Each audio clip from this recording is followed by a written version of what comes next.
2 साल पहले एक अनजान लड़के से फ़ोन पर मेरी दोस्ती हो गई। हमारी बात मैसेज या ऑडियो कॉल पर होती थी। हम दोनों ने कभी एक दूसरे को नहीं देखा था।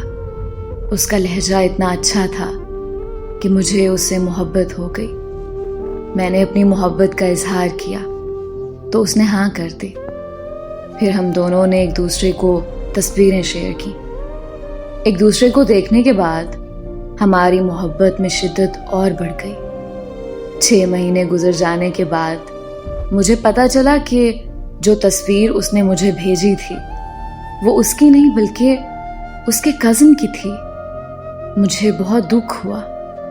जिस चेहरे को मैं दिल में बसाकर दिन रात प्यार भरी बातें करती थी, वो चेहरा उसका नहीं बल्कि किसी और का था। फिर उसने मुझे अपनी तस्वीर भेजी जो कि मुझे पसंद नहीं आई, तो मैंने उसे बात करना बंद कर दी। उसने मुझसे बहुत माफ़ियाँ मांगी, बहुत मिन्नतें की, लेकिन मैंने उसे माफ़ नहीं किया और उसका नंबर ब्लॉक कर दिया। कुछ अरसे के बाद मैं बहुत बीमार हो गई और इलाज के बावजूद मुझे शिफा नहीं मिल रही थी।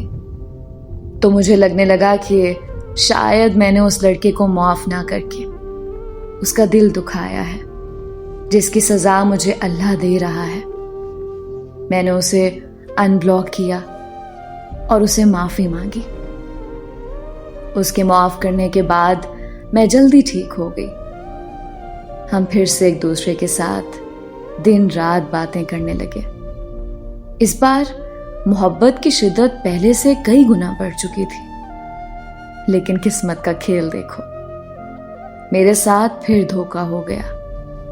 वो शादीशुदा और 2 बच्चों का बाप निकला और उसने ये बात मुझसे छुपाई हुई थी और उसे इस बात का इल्म नहीं था कि मुझे उसकी शादी का पता चल चुका है। उसके धोखे ने मुझे अंदर से तोड़ के रख दिया। लेकिन मैं अब उसकी मोहब्बत में इस कदर पागल हो चुकी हूं कि मेरे लिए उसको छोड़ना शायद अपनी सांसों को तोड़ना है। अब मैं मेरी नहीं रही बल्कि दिलो जान से उसकी हो चुकी हूं। वो चाहे तो मुझे अपनी दूसरी बीवी बना ले या फिर अपने हाथों से मार दे, क्योंकि अब उसके बगैर अब मुझे एक सांस भी गवारा नहीं।